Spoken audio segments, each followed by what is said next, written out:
Ballet, ce sont là ces trois sujets qui ont focalisé notre attention ce soir. Sur ce plateau, Alain Toundou, porte-parole de la majorité, est déjà avec nous. Je vous dis bonsoir. Bonsoir, madame. Monsieur Alain Toundou, je l'ai dit tantôt, il y a eu plusieurs meetings à travers le pays à l'occasion de de la célébration du 26e anniversaire de la démocratie en République démocratique du Congo. Sous quel signe, pardon, la majorité présidentielle a placé la célébration du 26e anniversaire de la démocratie? Cette célébration a été placée sous le signe du dialogue. Le dialogue, c'est une vertu essentielle, je dirais même structurante, de la démocratie. Étant donné que la démocratie, c'est la pluralité d'opinions, eh bien, pour avoir une même intelligence nationale, une même volonté nationale, il faut que les gens se parlent quand il y a problème ou quand ils veulent faire un projet ensemble. Voilà pourquoi nous avons placé cette célébration sous le signe Du dialogue. du dialogue et nous avons saisi cette occasion pour expliquer à nos militants de base pourquoi le dialogue. Pourquoi le dialogue n'avait pas d'agenda caché, ne pouvait pas avoir d'agenda caché? Parce que tout le monde va contribuer à la confection d'un agenda. Donc, si une catégorie ne veut pas d'un sujet, ce sujet ne fera pas partie du dialogue et évidemment, il en sera de même pour les résolutions. Et nous avons donc, à cette occasion, rappelé le combat héroïque de notre peuple pour la démocratie et qui a obligé le pouvoir autocratique et dictatorial à remettre le pouvoir au peuple. Et après un certain temps de flottement dû aux conditions de prise de pouvoir par l'AFDL, le président Kabila, dès son avènement, Mhm. a pris l'engagement solennel de remettre à l'honneur la démocratie, de remettre le pouvoir au peuple. Vous Et donc, parlez... pardon, Oui, allez-y, terminez. et donc il est tout à fait incompréhensible que certains acteurs pensent aujourd'hui à confisquer la volonté du peuple par des manœuvres de prise en otage. Voilà, on va s'étendre là-dessus. Je reviens sur ce que vous venez de dire. Vous avez célébré la fête de la démocratie en République démocratique du Congo, alors on a entendu certains partis politiques membres de la majorité présidentielle critiquer la démocratie sous le régime Mobutu, une démocratie, selon eux, de façade, et que la vraie démocratie a commencé avec l'arrivée de M. Laurent Désiré Kabila. N'est-ce pas malhonnête politiquement ou encore falsifier l'histoire du pays? Non, je ne sais pas s'ils ont critiqué. Il n'y a pas de commune mesure. La période de Mobutu, c'est un État institution, un parti institution. Mhm. Eh bien, et la démocratie ici, puisqu'il y avait des élections, eh bien, c'était une démocratie monolithique.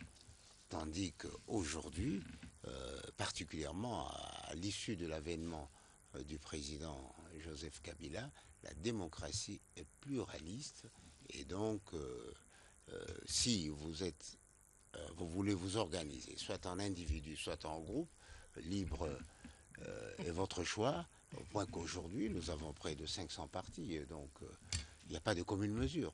Un Oui, on parti peut avoir des et partis 500 partis. politiques qu'on vous étouffe, on vous refuse le droit de manifestation Non, tel que ça se fait non, non, maintenant. non, non, non. Vous savez que la majorité, nous mettons un point d'honneur à respecter les conditions légales pour manifester et pour nous exprimer. Tout simplement parce que, étant au pouvoir, nous devons donner l'exemple. Alors, pour ceux qui l'oublient peut-être, il y a trois conditions essentielles pour que la démocratie soit effective et sereine. Il faut respecter l'ordre public, il faut respecter la moralité, il faut aussi respecter les droits d'autrui. Et ce sont les institutions en fonction qui sont chargées de respecter cela, de faire respecter Nous ces sommes, droits préalables. nous sommes dans le régime de l'information pour une manifestation, non de l'autorisation. Ah non, C'est garanti par la Constitution. bien sûr, mais pourquoi on informe? Pourquoi on informe? Je vous donne un exemple. Par exemple, la majorité voulait organiser une grande manifestation au stade du 20 mai. Je crois au stade du 20 mai ou au stade des Martyrs. Eh bien, le gouverneur a dit non. Comme l'opposition va s'exprimer dans les parages, eh bien, il faut éviter un clash, organisez-vous autrement. C'était pas stratégique Voilà pour pourquoi, délocaliser. non, voilà pourquoi le bureau politique a décidé que chaque parti puisse s'adresser directement à ses militants de base pour leur délivrer le message de l'utilité, n'est-ce pas, du dialogue en vue d'élections apaisées et d'une période post-électorale non conflictuelle, non violente, et enfin le soutien également au président de la République qui est le grand initiateur Mais on vous de accuse, cette justement, initiative. par rapport à ce que vous venez de dire, on vous accuse de vouloir. En fait, vous avez délocalisé la manifestation de la dynamique de l'opposition. Il y a les autres qui se retrouvaient à Kitambo, les autres à la Tchangou. Tout ça, c'était stratégique Je ne pour sais faire pas échec. à qui vous faites allusion quand vous dites vous. La majorité n'est pas une institution de la République, c'est une organisation privée qui n'a aucune compétence ou autorité à faire régner l'ordre public ou à sauvegarder. Non. Non, la Nous majorité. sommes tous logés à la même enseigne. Majorité, opposition, société civile et n'importe quel indépendant, si vous voulez vous exprimer, vous informez l'autorité urbaine pour que celle-ci valide, si vous voulez, votre autorisation en tenant compte des trois conditions. Il ne faut pas troubler l'ordre public, il ne faut pas troubler la moralité, il faut tenir compte des droits d'autrui. Et donc, aujourd'hui, quel que soit le parti, on ne peut pas autoriser un parti à midi, un jour de semaine, de bloquer par exemple le boulevard du 30 juin. Mais si ce n'a pas été le cas pour la ville de Kinshasa, mais à Lubumbashi, il y a eu des arrestations et une marche étouffée. Vous savez qu'il devrait y avoir également une activité dans ce sens à Mais Lubumbashi. c'est toute la République. Et toute la République, Mais pourquoi, je vous dis que sur toute la République, l'autorité de pourquoi il y l'État, a eu des arrestations alors que nous célébrons l'autorité de la l'État, démocratie oui, nous dans le célébrons pays? la démocratie et non l'anarchie. N'est-ce pas? Il n'y a pas de liberté sans contrainte. Lorsque vous acceptez de vous exprimer librement, ça signifie que vous acceptez aussi que l'autre s'exprime librement. Mais en fait, la difficulté que la majorité au pouvoir veut qu'on dise c'est que lui il veut Non, empêche la liberté non, non, non. d'expression. L'exercice du Pourquoi avez-vous pouvoir, peur? l'exercice du pouvoir par la majorité relève d'un devoir républicain. Le gouvernement est bien sûr issu de la majorité aujourd'hui de l'opposition, mais ils exécutent des actes républicains. Ils ne sont pas là pour veiller aux intérêts de la majorité ou pour combattre les intérêts de l'opposition. Ils sont là pour veiller à l'ordre public, à la moralité, aux droits des uns et des autres et à la cohésion nationale. Mais dès lors qu'il y a des arrestations, Mais posez la question. Vous pensez Il y a qu'avec des gens. Non, non, non. avec de telles attitudes, vous aidez le facilitateur Edem Kodjo qui se bat pour un dialogue inclusif? Mais bien sûr, un dialogue inclusif ne veut pas dire un dialogue anarchique, où on vient à n'importe quelle condition. Non, je crois qu'il faut savoir que la démocratie n'est pas un état d'anarchie, c'est-à-dire où aucune loi ne s'impose par rapport aux autres. Non, la démocratie, justement, doit veiller à ce que tout le monde puisse lâcher du lest pour l'expression de la communauté. Et donc, le gouverneur de la ville doit veiller à ce que la majorité ne puisse provoquer, ne puisse provoquer des incidents, que l'opposition d'eux-mêmes, que la société civile d'eux-mêmes. Parce que s'il se passe quelque chose ici, provoqué par la majorité, l'opposition ou la société civile, mais celui qui aura à se justifier, c'est le gouverneur de la ville, c'est le général Bisengimana, c'est je ne sais pas qui, mais n'importe quelle autorité civile. Mais dès lors qu'il n'y a pas eu manifestation, les militants de différents partis, au fait, je prends le cas de l'opposition, s'amènent pour entendre le message de leur leader politique et tout de suite, il y a des arrestations, on empêche que la manifestation se déroule. C'est quand même prêter des intentions, avoir peur ou fuir, je sais pas moi quoi. Vous avez un parti pris, madame? Non, Moi, non, je non, suis non. en train de vous rappeler que On vous la majorité, rapporte non, bien non, non, entendu les propos des uns et la des autres. majorité présidentielle est une organisation privée qui doit, pour s'exprimer, respecter les conditions légales imposées par la République et les autorités compétentes. C'est ce que nous essayons de faire. Nous ne sommes pas responsables du comportement de l'opposition, ni du comportement de la société civile. Si dans la majorité, un parti ne respecte pas la discipline, eh bien, il y a la sanction. Ça, c'est tout à fait normal. Alors, ne me parlez pas de l'opposition. Je ne suis pas... Ils ne m'ont pas adressé une lettre d'autorisation. Ils ont adressé au gouverneur de la ville, peut-être, et au gouverneur. Bon, posez la question au gouverneur. Mais en ce qui nous concerne, nous sommes très, très attentifs à la cohésion nationale et nous verrons à ce que nos actes ne puissent en rien gêner ou handicaper cette marche vers la cohésion nationale à travers le dialogue pour un sujet qui risque d'hypothéquer l'avenir de notre démocratie, l'avenir de la paix sociale et l'avenir de notre émergence économique. Mais pourquoi est-ce que la majorité présidentielle, là je m'adresse à vous, vous êtes porte-parole de la majorité présidentielle, n'a pas pu organiser une grande manifestation avec tous ces sociétaires, comme l'a fait l'opposition? Est-ce on peut dire que vous ne vous êtes pas mis d'accord dans cette démarche? On Est-ce fait que ça a son, été on éparpillé? fait son lit comme on se couche. La majorité a estimé que, au lieu de se retrouver en un seul endroit, mieux valait s'éparpiller, parler aux militants de base, etc. Et ça a été une réussite. Vous avez vu l'affluence du PPRD à l'échangeur, le CNC à Lemba, CEDER et COFEDEC au camp Luca, vraiment à ACO à IMCA, le CCU à l'hôtel Invest, partout. La République nous appartient à nous tous, mais chacun en fait un usage à bon escient. C'était pas stratégique. Mais toute action politique est stratégique. Vous pensez que c'est par hasard Dans l'intention de... que l'opposition a demandé de faire une manifestation unique ensemble? Non, chacun a son message. Mais nous ne faisons pas la politique par réplique ou par défi à l'opposition. Nous faisons la politique pour On dirait que pour certaines opinions, accompagner c'est le président. l'impression que ça donne. L'impression n'est pas la raison. Ceux qui ont cette impression ont certainement tort. Je vous donne là les raisons pour lesquelles nous avons décidé de nous éparpiller afin d'être plus près des militants pour leur expliquer le débat qui fait aujourd'hui l'article 70, le dialogue, c'est pourquoi le facilitateur.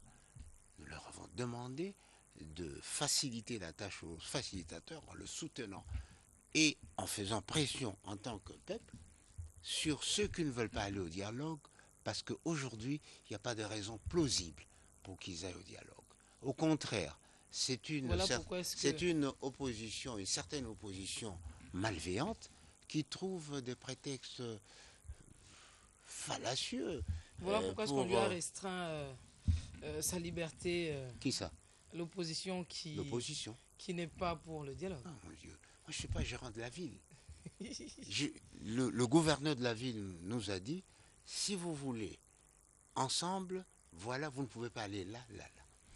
Le bureau politique s'est réuni, dans ces conditions, chacun s'exprime au plus près de sa base. Eh bien, et chez nous d'ailleurs ça continue, puisque aujourd'hui, cet après-midi ou demain, le parti des valeurs républicaines va s'exprimer à la Tchangou, etc.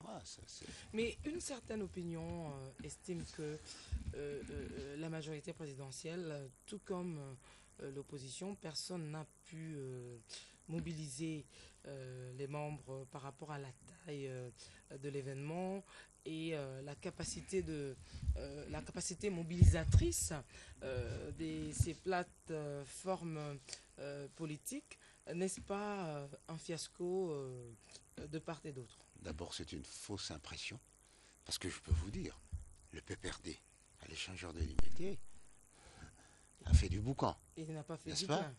Pardon? C'était pas du plein. Si, Je pense une certaine opinion. si. Le CEDERO Luca, le COFEDEC, le NADA Bandal, etc. C'était des rencontres de proximité pour traiter des problèmes sérieux. Le problème sérieux aujourd'hui, c'est le dialogue. Le pourquoi du dialogue. Le pourquoi du dialogue autour du processus électoral. Pourquoi ceux qui ne veulent pas aller au dialogue ont tort?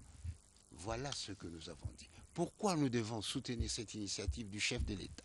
Pourquoi nous devons soutenir le facilitateur dans son travail d'accompagnement?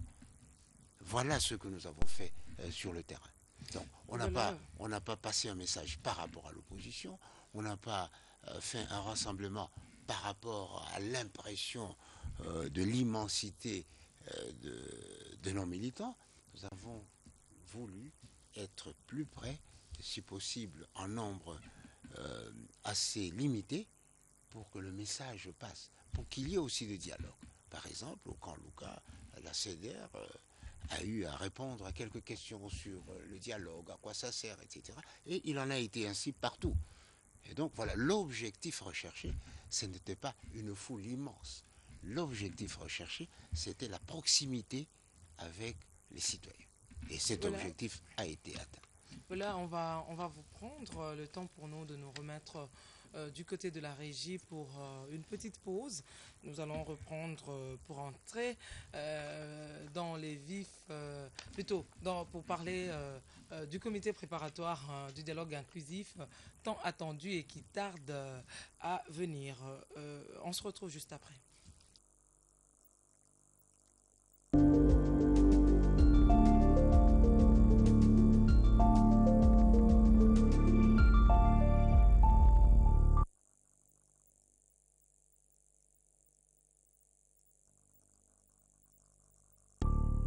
Désormais, avec l'Internet 3G de Tigo, vos nuits sont différentes. Teams l'a expérimenté et il ne cesse d'en parler. Tu télécharges à volonté.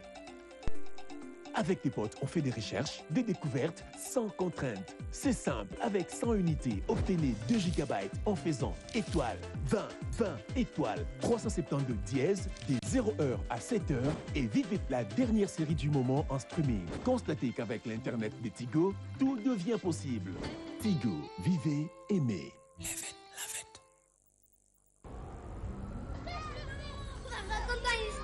Une histoire? D'accord. Laissez-moi vous raconter l'histoire d'une maman et son amour pour ses enfants. Loin là-bas, au-delà de la forêt du Mayombe, des chutes et des rivières de notre grand Congo, au village de Nzadi, où vit Mama Sanga. Ah, Mama Sanga. C'est en vendant tes chikwang que tes enfants ont pu aller à l'école, que tu as pu leur acheter les uniformes et les nourrir.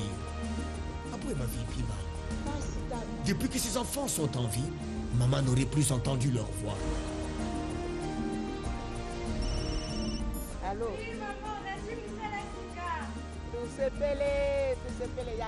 Parce que communiquer avec quelqu'un, c'est parler avec son cœur. Parce que nous croyons au Congo, Vodacom couvre les zones et les villages les plus inaccessibles du pays. Là où personne n'a jamais osé aller. Pour donner à chacun le pouvoir de communiquer et ouvrir le Congo profond au monde. Vodacom, leader dans le monde cellulaire. Bonjour RDC, c'est une bonne journée pour réaliser tes rêves.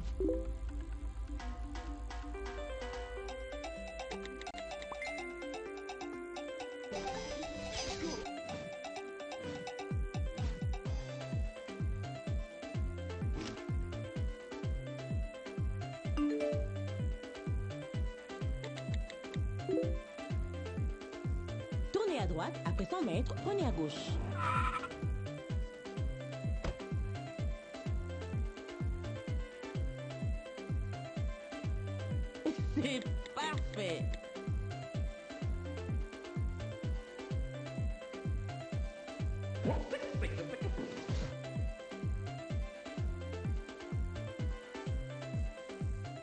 Grâce à l'Internet de Tigo, vous pouvez faire de vos rêves une réalité. Tigo, vivez, aimez. De plus en plus belle, oh oh oh. Dermaclair savon antiseptique nettoie ma peau en profondeur et me donne un teint uniforme éclatant au Dermaclair. Dermaclair, mon lait de beauté, élimine boutons et taches, améliore, éclaircit l'épiderme, rend ma peau encore plus nette. Oh oh oh. Dermaclair, mon secret, c'est la gamme Dermaclair. Dermaclair, produit de haute performance pour des résultats évidents.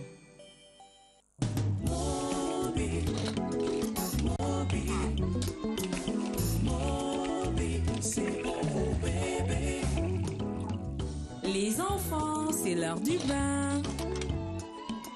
Les enfants.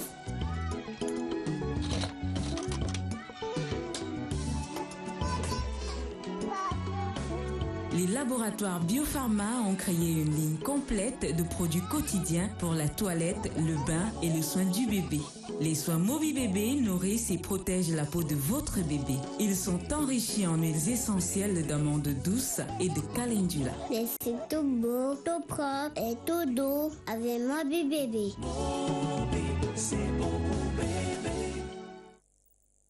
La peau de votre bébé est fragile. Elle n'a pas encore les propriétés protectrices qu'elle aura à l'âge adulte. Évitez d'utiliser les couches non appropriées. Elles sointent, irritent et ne protègent pas. Privilégiez plutôt les couches ultra absorbantes au Mobi Bébé.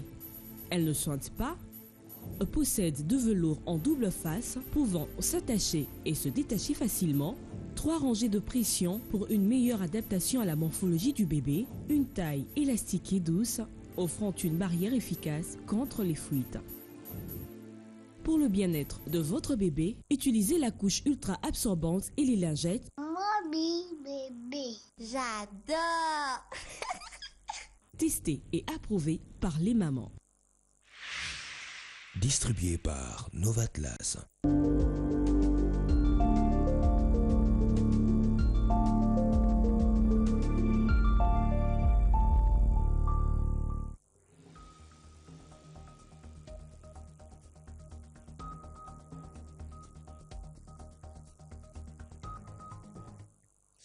Voilà, de retour sur ce plateau, Alain Atoundou, porte-parole de la majorité présidentielle, est encore avec nous sur ce plateau.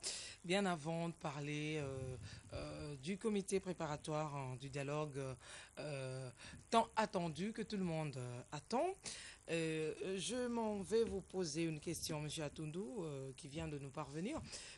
Pourquoi la MP a peur du G7, de G7 On fait allusion à l'arrestation de l'ancien DIRCAB de Moïse Katumbi et également de l'interpellation du fils de Pierre Lumbi. La majorité présidentielle n'a peur de personne.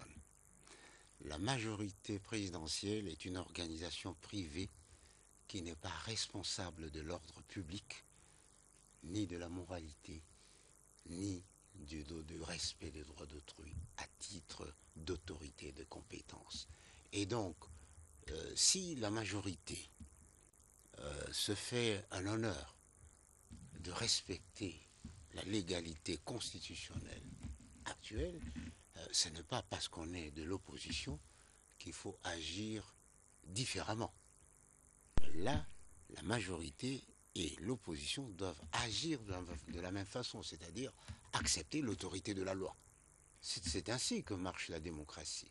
Si vous n'acceptez pas l'autorité de la loi, au motif que vous êtes de l'opposition, ou qu'on va penser qu'on vous arrête tout simplement parce que vous êtes de l'opposition, et profitant de ce malentendu, vous faites des actes délictueux, eh bien, les autorités chargées de l'ordre public, chargées de protéger la moralité, chargés de veiller aux droits des uns et des autres, eh bien, ils vont vous rattraper. Mais quelle a été l'infraction pour... Moi, je n'en sais rien. La qualification, il faut poser la question à celui qui est arrêté. C'est de la majorité Mais présidentielle. parlons également de la problématique de doublement des partis politiques. On sait qu'il y a maintenant deux arcs, il y a deux MSR. Mais pourquoi la majorité au pouvoir s'acharne sur l'UNAFEC? Non, on s'acharne sur personne. Les bureaux de l'UNAFEC à Lubumbashi, les bureaux, les partis, ont été scellés. les partis qui ont connu des scissions, on va dire comme ça, eh bien, ont eu à mener une bataille juridique pour avoir la reconnaissance. Alors ça, ce sont des problèmes des partis, privés aux partis. Et nous, à la majorité, nous disons, si vous voulez rester parmi nous, montrez-nous les documents. Ils ont montré leurs documents.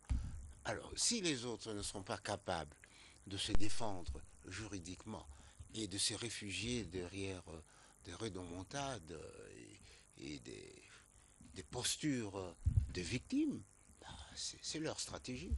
Que voulez-vous que je fasse? Mais j'ai comme l'impression que ce n'est pas une stratégie efficace. Voilà, vous êtes porte-parole de la majorité présidentielle, je me répète. Qu'est-ce qui bloque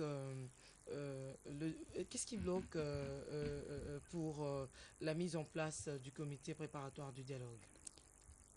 Je n'en sais rien parce que je ne suis pas facilitateur, je ne suis pas celui qui a convoqué. Mais enfin, tout ce que je sais, c'est que le facilitateur a demandé aux composantes parties au dialogue de donner la liste des membres du comité préparatoire. Eh bien, la majorité a donné sa liste de 12 personnes. Et il s'agit, vous pouvez... Non, je n'ai pas le nom comme ça. Vous n'avez pas le nom. C'est une... ce sont des membres appelés plutôt à des tâches techniques, de modalités d'organisation du dialogue.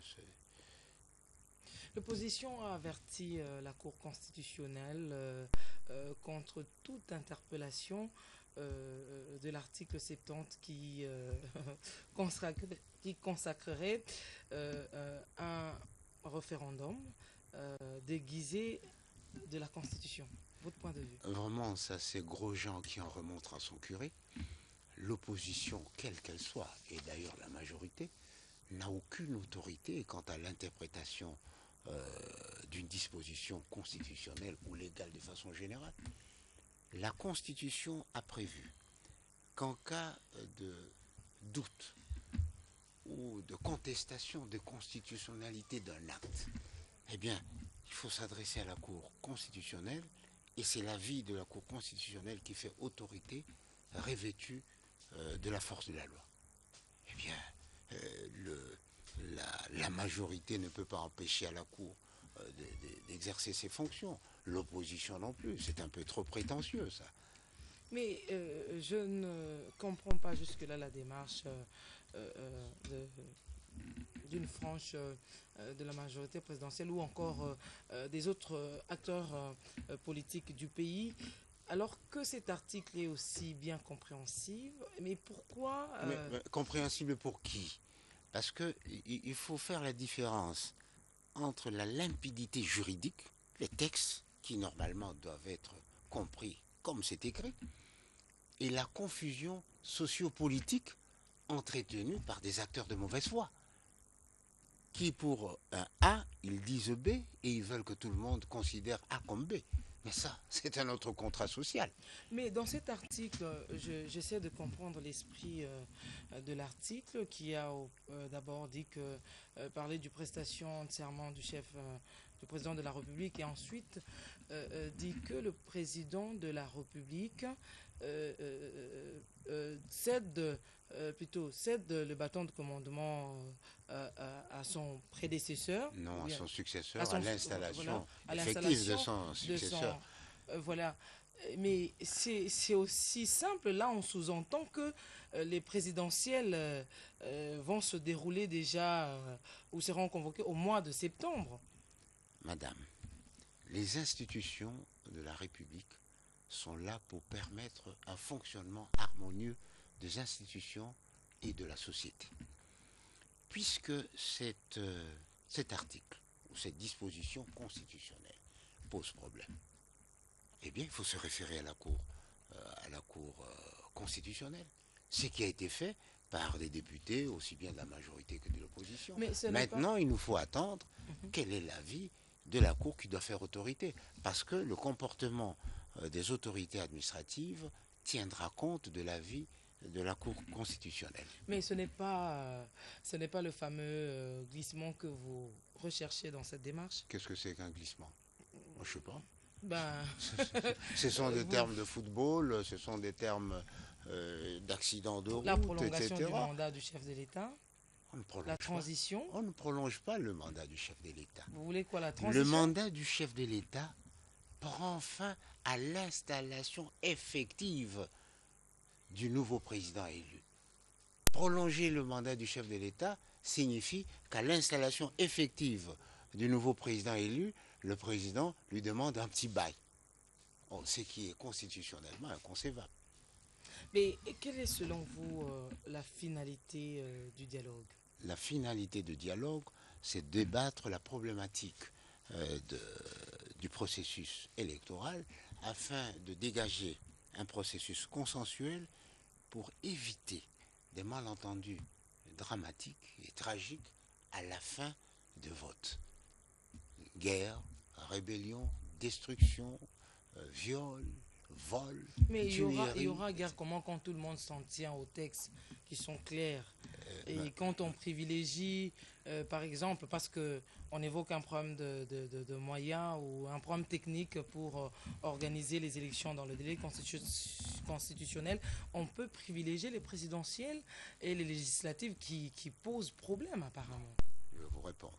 D'abord, le problème ici, comment expliquez-vous que des élections aussi normalement passées que celles de 2006 et de 2011 se soient conclues par des guerres et des rébellions?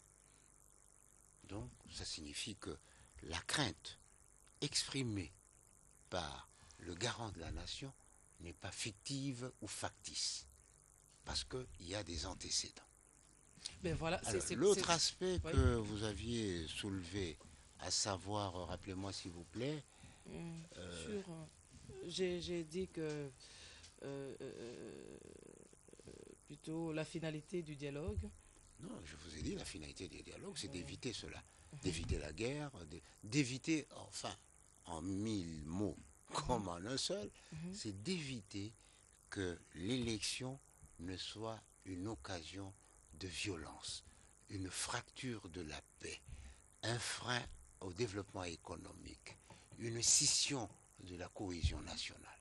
Voilà pourquoi, en garant de la nation, eh bien, le président a voulu, ou veut d'ailleurs, conjurer ce mauvais destin pour épargner le peuple. Ce peuple qui s'est remis au travail, il faut lui donner la paix pour qu'il puisse s'épanouir davantage. Justement, c'est l'esprit de l'exposé de motifs de la Constitution. Vous avez évoqué tout à l'heure le problème qui ont eu lieu après les élections de 2006 et 2011. Et en croire l'esprit de la Constitution, en fait, de l'exposé de motifs, c'est l'alternance, justement, pour éviter que telle personne a dirigé pendant autant d'années. Nous, on est contre. Voilà, nous voulons ça pour madame, voilà, c'est ça. Madame, l'alternance n'est pas la rotation. Que la majorité quitte le pouvoir pour donner ce pouvoir automatiquement à l'opposition. L'alternance est la possibilité donnée à chaque citoyen à la fin d'un mandat de succéder à celui qui exerce ce mandat. C'est ça l'alternance. C'est un droit qui n'est pas un droit acquis, c'est un droit à conquérir. Voilà, on ne peut pas se séparer, M. Alain Atoundou, sans parler de Papa Wemba qui a rendu l'âme hier dimanche. Mort avec arme à la main. Est-ce que vous l'avez connu personnellement? Oui, je l'ai connu parce que d'abord c'est quelqu'un de notre génération qui avait des relations particulières avec ma famille sur Kandakanda. Et puis en grandissant, nous sommes restés des amis au point que pendant la campagne de 2011, c'est lui qui a chanté ma chanson de campagne. Et donc c'est vraiment un frère qui part. Un mot à dire par rapport sa mort? Ben, d'abord, je pense qu'il a vaincu la mort parce qu'il est mort comme il a voulu. Donc, c'est quelque part, sa prière a été exaucée par Dieu. Donc, Une perte quand même. absolument. Mais ce n'est pas une perte absolue. Seulement, il est versé dans le patrimoine national. Perte par rapport à ce qu'il aurait pu faire à l'avenir. Oui, nous avons un manque à gagner. Mais pour ce qu'il nous a produit, c'est un acquis certain que nous devons sauvegarder, que nous devons préserver. Nous devons lui rendre l'honneur à la mesure de son effort de hausser la République et la culture à des niveaux sublimes. N'est-ce pas? Aujourd'hui, vous ouvrez n'importe quelle chaîne internationale, on vous dit le chanteur congolais. Et donc, ça signifie qu'il a porté l'image et l'emblème de la République très haut, et nous devons lui rendre cet hommage. Chacun personnellement, la communauté, et nous devons avoir une pensée particulière pour ses enfants, pour sa femme, pour les membres de sa famille, pour les membres de sa famille sociale, comme j'ai dit, les mamans de Kanda Kanda, pour qui c'était leur enfant qui avait réussi, etc. Et enfin à toute la communauté internationale, la communauté nationale. Nous avons perdu quelqu'un qui avait le sens de sublimer nos sentiments les plus bas. Vous l'avez si bien dit, Alain Toundou. Je rappelle que vous êtes porte-parole de la majorité présidentielle. Merci d'avoir répondu à notre invitation. Merci beaucoup, madame. Voilà, c'est la fin de cette première partie de 2 heures de news. Chioyo me harcèle presque. Hein. Il me fait signe que le temps qu'il nous a donné a touché à sa fin, alors que Monsieur Alain Atoundou a beaucoup à dire. Et ce n'est qu'une partie remise. Je vous laisse en compagnie de Patrick Pezo Zanetti pour le journal télévisé. Prenez une petite pause de 13 minutes.